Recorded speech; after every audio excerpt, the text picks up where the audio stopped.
Hello, welcome to Workplace Wake Up. I'm Jen Shaw. Every week, I spend about 15 minutes covering key legal developments, introducing you to interesting guests, and providing some entertainment to start your workday. I hope you enjoyed this week's episode. Hello, everyone. Good morning and Happy New Year. Welcome to 2025. Oh my goodness. I hope you all had a wonderful holiday season. I'm Jen Shaw. I'm so happy to start 2025 with all of you.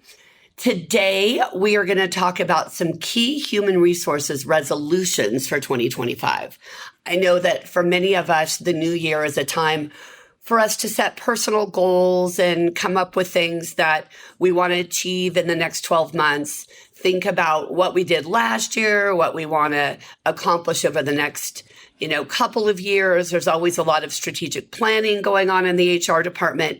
And sometimes I feel like we focus on those tasks that we want to do, and we lose sight of the bigger picture. And here's what I mean by that.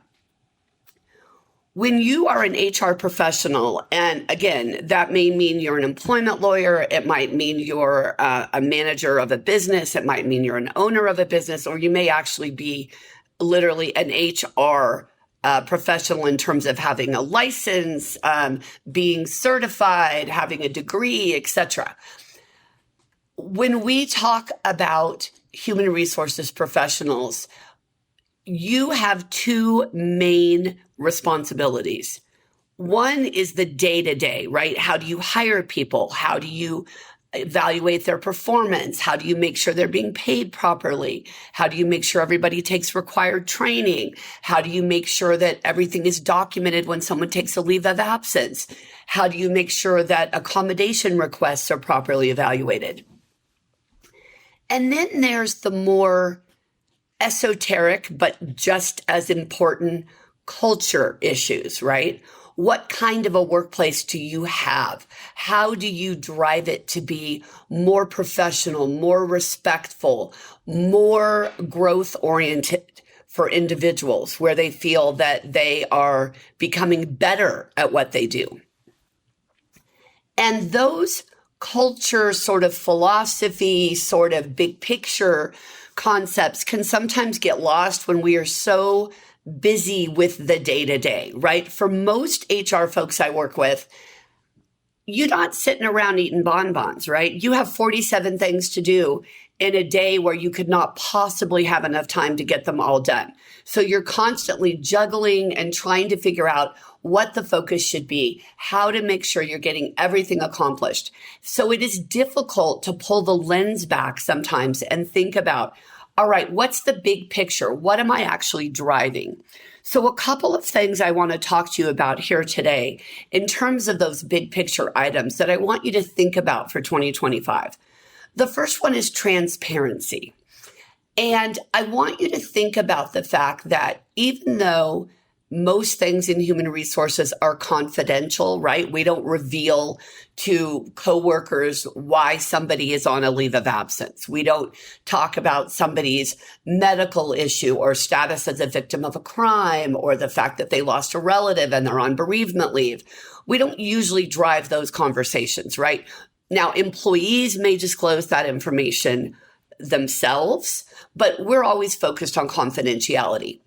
That doesn't mean we shouldn't be transparent. We have to be transparent about what we are doing and how the sausage is made. I want you to think about being an employee who is new to your organization, who needs a leave of absence. They don't understand how things work. Maybe you have a third-party administrator or a vendor who helps administer some of those leave of absence practices. And you have an employee who all they know is they need time off. You have to explain to them in detail how the process works. Don't assume that they understand what needs to be provided, what their doctor is supposed to say in a note, to whom they should be providing the information, how much time they have to do so. So here's a great example. When we give somebody a medical certification for the FMLA or a state equivalent like the California Family Rights Act, we give them 15 days to respond.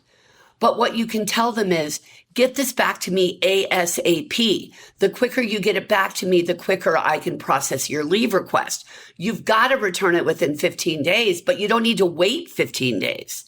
Some employees actually misunderstand those concepts. I just had a call about that yesterday. So the more transparent you can be, the more direct and clear about your expectations, how the process works, the better result you're going to have in the end. Managers are going to understand more about what's going on. Employees are going to understand more about what is supposed to be happening and what their role is, whether it's asking for time off or attending a training they're supposed to go to or providing self-evaluation information for their annual performance review. The other thing that I want you to drive with your leaders in your organization is what we call high but achievable standards. All right. So you don't want to be driving mediocrity. You want the leaders to be driving excellence. And it's easy to say that we want good work product. We want people who care about our clients. We want people who are committed to following the processes we implement. But you really have to think about, what is the standard? What are we setting? Because here's what happens. When you have a leader who is disconnected from HR, who sets goals and expectations without partnership with human resources, they're often goals that either are not achievable, which of course leads people to feel that they have failed. They will look for jobs elsewhere because they don't think they can succeed where they are. Or where the bar is set so low that we end up giving someone positive evaluations and pay increases for barely doing what they're supposed to be doing, right? For basically quietly quitting. So the more you can drive your leadership to work with you on those high but achievable standards, right? And make it an organization-wide effort where everybody knows what the expectations are. And we look at our review process as driving those expectations.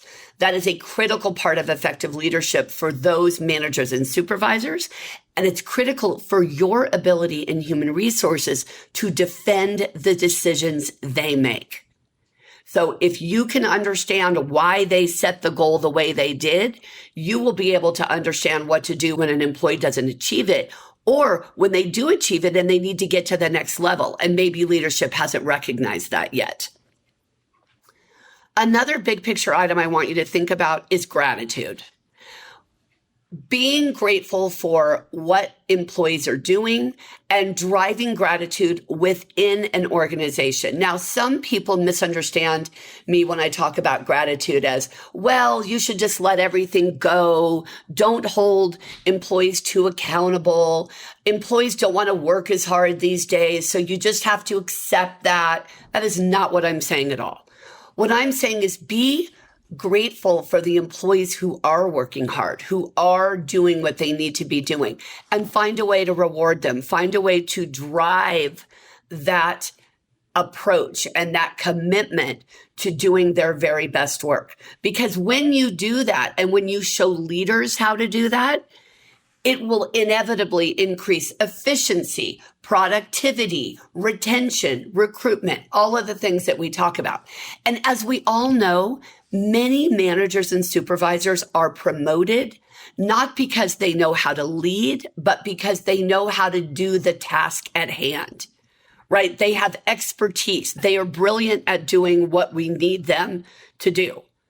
But they have no idea how to lead a team. They have no idea how to manage effectively and how to make sure that they are getting the most out of their employees. They need your help with that.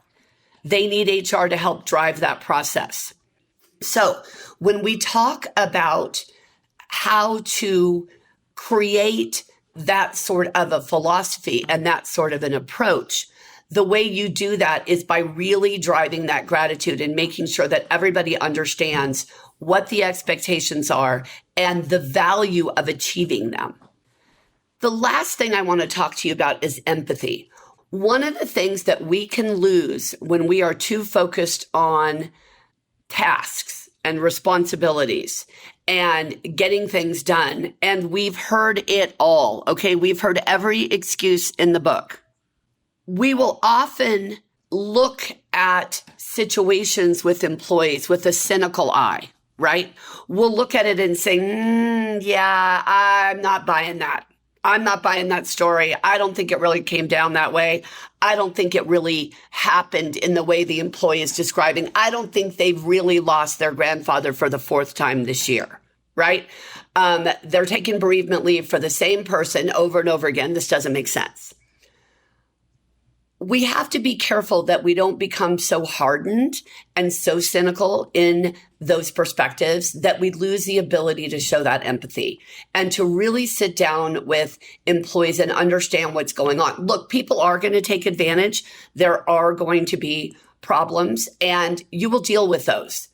But the more we can try to not look at every situation with that eye of cynicism, with that eye of, I'm sure they're not telling the truth because they never do. The more you can put that aside and really try to look at each situation with a new and fresh perspective, the more effective you're going to be. And more importantly, the more you're going to get it right. The more you're going to be able to actually look at a situation for what it actually is. And in the human resources universe, that's what it's all about, right? Remember, we've got a U.S. Supreme Court that has talked about the cat's paw, where HR becomes the tool for leadership to do something wrong because HR doesn't look at the issues individually and independently. They aren't taking more of an objective approach. We don't want to be part of the problem. We want to be part of driving a positive, respectful work environment. And when we focus on things like empathy and gratitude and setting standards that are achievable, but also challenging, that is how we drive those successes in our organization. That is how we make sure that we're doing the best we can, that our employees are the best they can be. And the product or the service we're providing is what our clients and our customers actually need.